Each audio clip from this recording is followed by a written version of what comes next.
Hello there, you're welcome to HisGov TV. My name is Collins Nanaya Abebrese.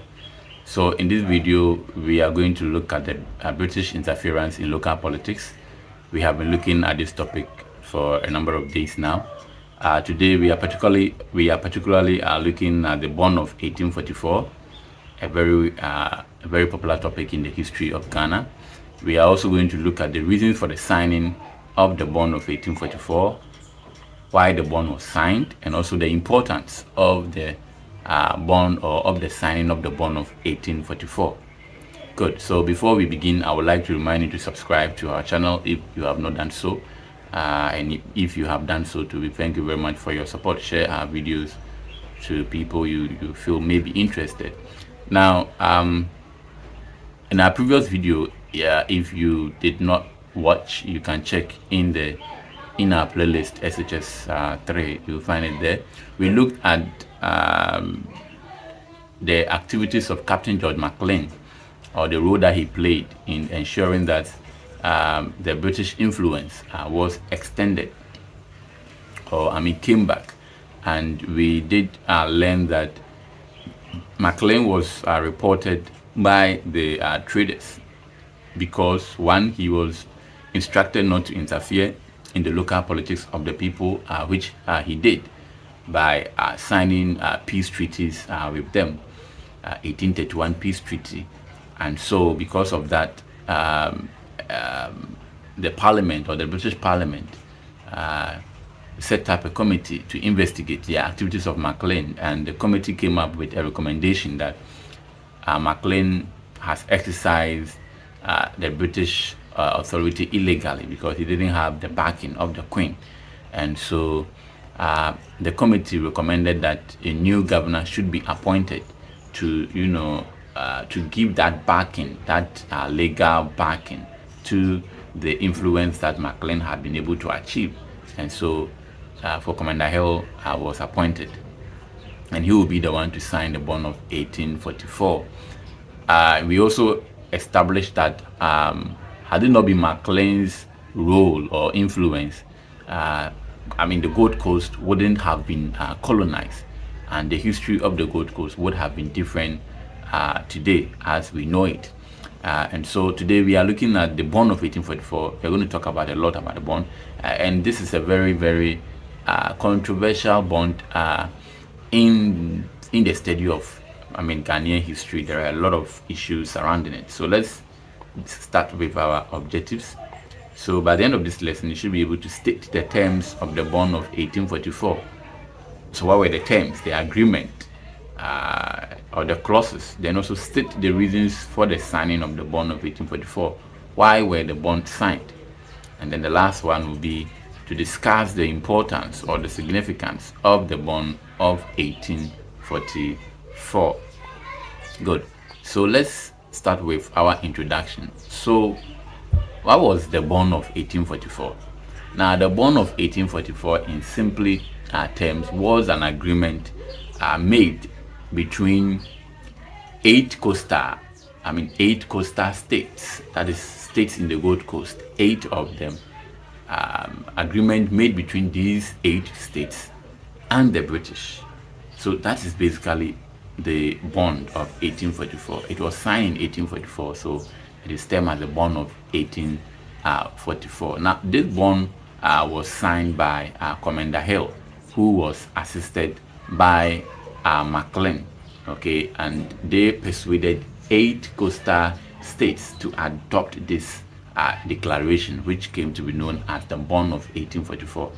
We shall take a look at the states, that the 8 coastal states which took part in the bond of 1844. Now, the bond was signed on the 6th of March 1844.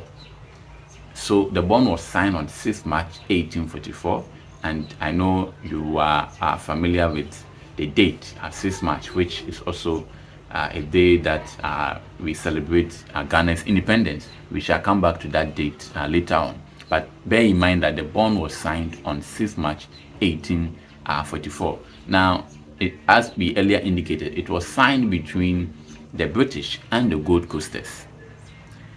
So the chiefs who signed the document were the initial 8 chiefs were Kojo Tibo of the Nchira State, Kwesi Otu of the Abra State, Tibukuma and Jamra, both of Asin State, Kwesi Anka of Domase, Ewusi of Dominase, Amunu of Anmabo, and Joseph Agri of Cape Coast.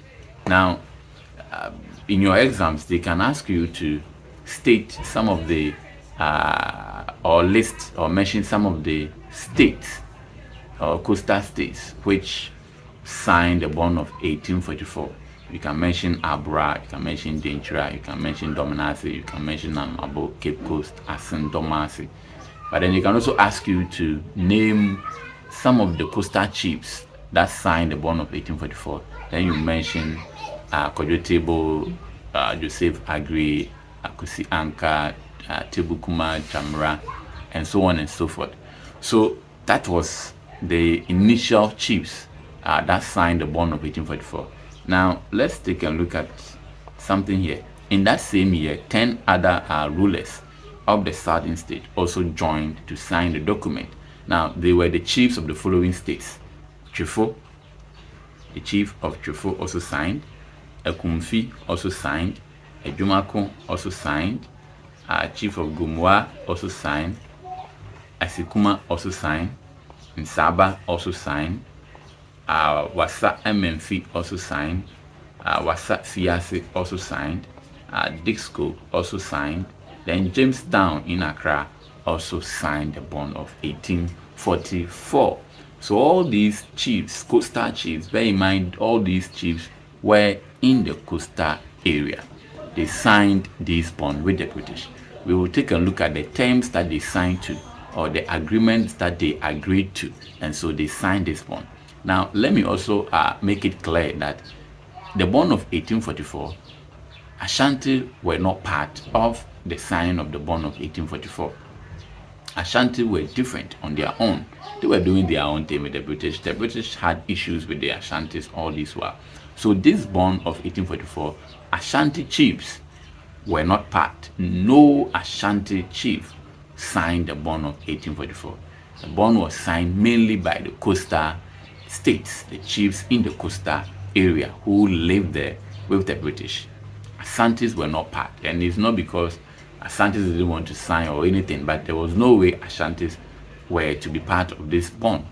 All right, we will look at the terms and you will see why Asante will not be part.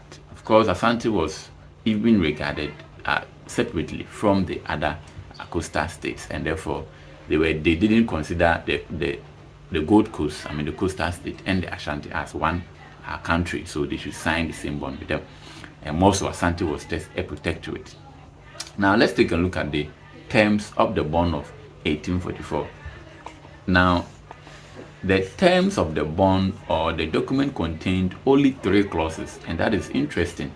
Only 3 clauses, 3 agreements were in the bond of 1844. Only 3. Now, first agreement was that the chiefs accepted the right of the British to maintain justice according to British laws. The British were also to protect the chiefs, their people, and their property.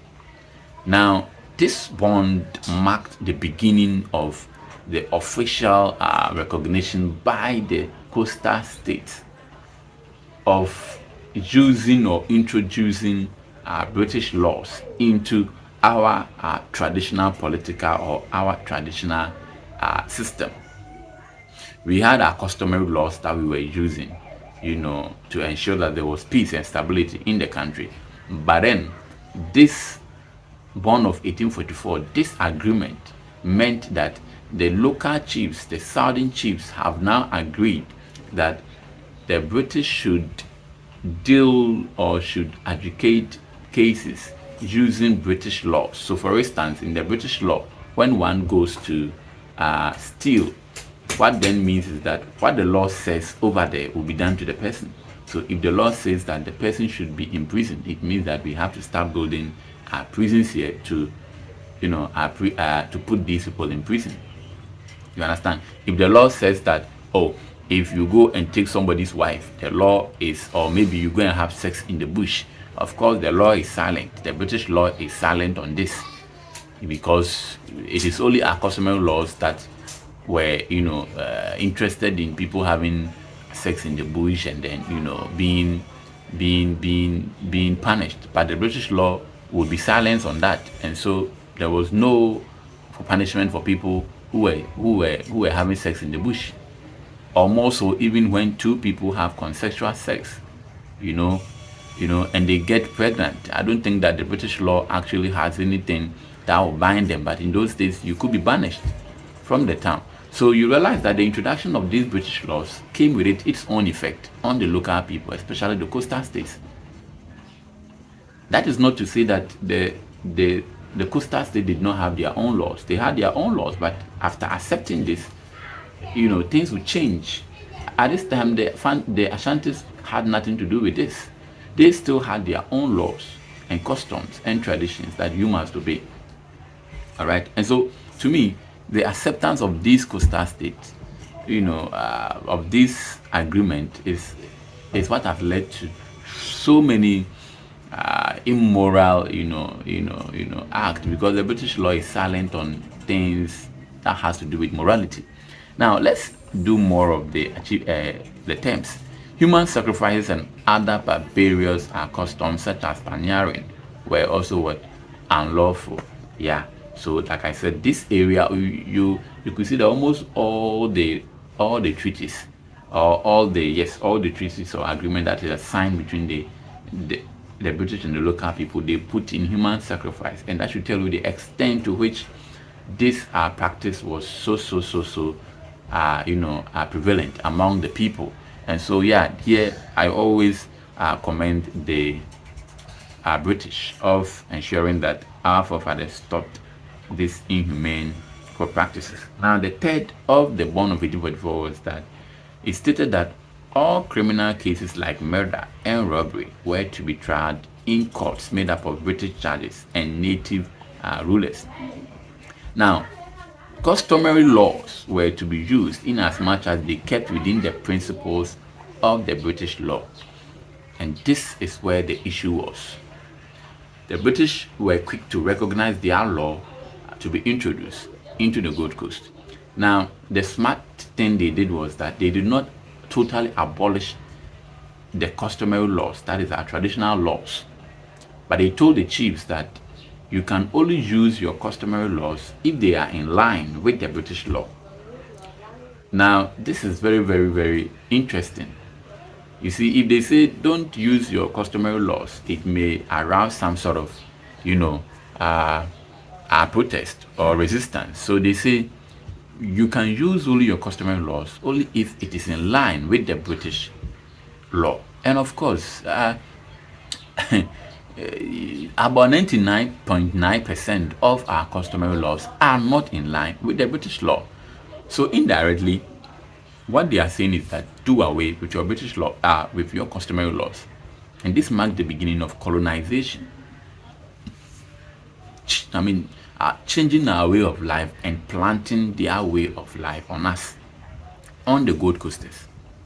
So you see, cases like murder and robbery, and I'm sure in those days when you do any of these, you could be banished or killed. They were to be tried by the British courts, made up of the native chiefs. Okay, so today, for instance, when we say we are not interested in gay lesbianism as a country, as a people, we don't allow it. So if it were to be in those days, per this agreement, what that now, of course, the British, they have agreed to allow gay and all of that.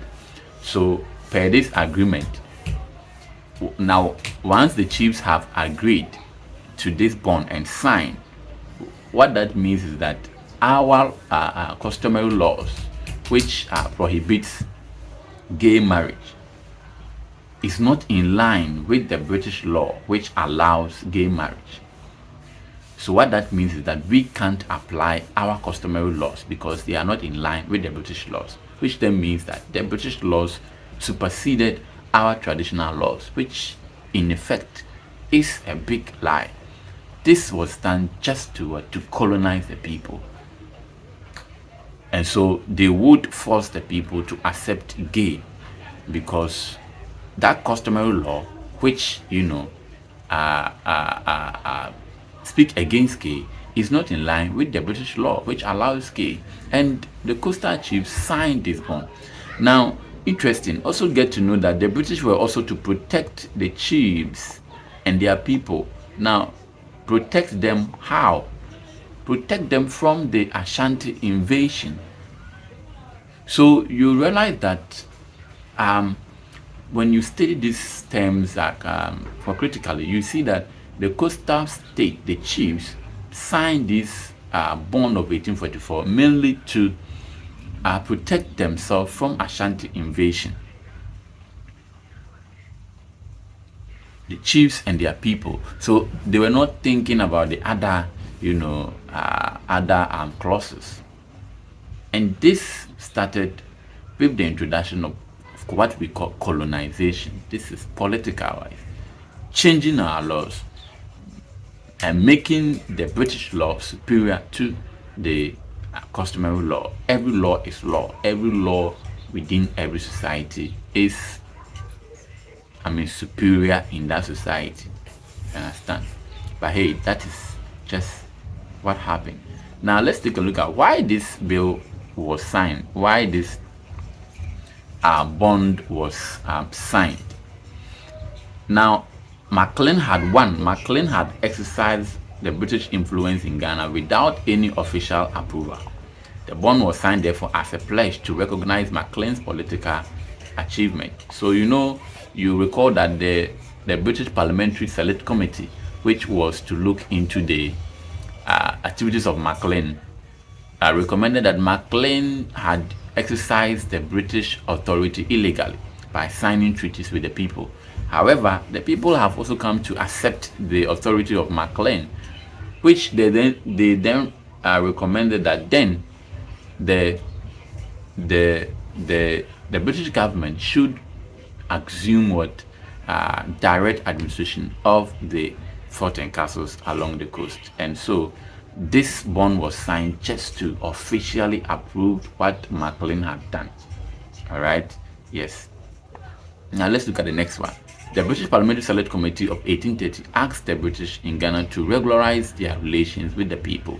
So the bond was also signed because yes, the British Parliamentary Select Committee instructed or recommended the British government to go back again and regularize their relations with the people. And so in going back again, they needed some basis of administration, something that would be a basis for them to live together, and that had to do with the signing of the bond, that this is how we are going to live now. The Asante threat was also a factor. After Maclean's Tripartite Treaty of 1831, the British still feared that the Ashantis would still attack the coastal states. In order to protect the individual life and property along the coast, the bond was signed. So Asante, as I have already indicated, was a big factor in the signing of the bond of 1844. The British feared that Asante could still invade, all right, and therefore there was the need for them to actually sign this bond and promise the local people that we are going to protect you anytime the Asantes invade your towns. Now, the next reason why the bond was signed was that human sacrifice and other customs like panyari were also common among the people, and the bond was signed to stress on the need to abolish them. So like I also earlier indicated, the fifth one, the bond was signed to maintain justice and peace along the coast. Now, murders and robberies and other crimes and offenses will be tried effectively so that people will not kill people, people will not rob others. 6. The bond was signed because the British wanted their laws to be recognized and implemented successfully in Ghana. And this is what I have already indicated. And today we are having issues of we talking about either gay is lawful or not, or because of the influence and the introduction of the British law, which has come to conflict with our local laws. And so as a people, we are lost and we are still contemplating, is gay lawful, or what is it, blah blah blah. But hey, from day one, gay has been unlawful in our political law. So let no law let no other law conflict with this. But because we have accepted it, and even after independence, we are refusing to change this law, and it's kind of making us go back and forth. That's something else. Well, let's take a look at why the importance of the bond. Is the bond that important? The importance of the bond has been exaggerated in some history books. Some actually date the beginning of British colonial rule in the Gold Coast from the day the bond was signed. It is clear that the chiefs did not give their lands to the British government, nor did they bind themselves and their people to become British subjects. And this has been one of the running debate among historians when it comes to the beginning of colonization of the Gold Coast. Some history books will say this marked the beginning of colonization. I mean, it is out there because I remember when the president Nana Addo Dankwa Akufo-Addo was giving his inauguration speech. I remember he made mention of the bond of 1844 as a start of colonization in the Gold Coast. Now, this is false. This is very false. It is not true that the bond was the beginning of colonization. In a way, the bond introduced some sort of colonization in there, especially with regards to the British laws. However, you should know that the British or the local chiefs did not give their lands to the Europeans. Neither do they accept that my subjects are your subjects, and so come and colonize everything. Partly, I will agree that partly it began colonialism, but not to say, it is the beginning of colonization in the Gold Coast. Okay, and so yeah, that is something. I don't know your view. If you analyze the terms of the bond, do you think it's actually the beginning of colonization? Somehow it is, somehow it is not, because when you look at the last term with regards to the laws, I believe it's kind of beginning something. But then when you look at the other sides, the chiefs did not give their source or their land to the British. Now, the bond also developed a close relation between the British and the coastal states. It must be clear that the signing of the bond, the southern states look up to the British to provide them with social amenities such as schools, roads, and hospitals. So yeah, the southern states were looking up to that, and the bond also brought about some sort of close relationships between the British and the coastal states. Now, the bond also merely recognized Maclean's former illegal administration of justice. So yeah, so it just recognized Maclean's former illegal administration that we have already talked about. All right, so let's take a look at the fourth one. The signing of the bond also marked the beginning of the use of English laws or the British legal system in the coastal states. Yeah, so as we have already indicated, it began the use of British legal system or laws in the Gold Coast. The last one, the bond also made it possible to keep in check cruel practices like human sacrifices and robberies. Fantastic. So I think this and many more would have to be the end of our class, and all too soon we are done. And I don't know your view. If you have anything, do you think that analyzing or examining these terms of 1844, you agree that it was the beginning of British colonial administration, or it was otherwise? Share your views in the comment section and we'll be glad to read. Now, for students, these are some past questions from NOVDEC, and the WASSCE talks about the bond of 1844. You can be asked to same questions in your WASSCE. So thank you very much for your time. Have a nice day. Do not forget to subscribe, share, and like.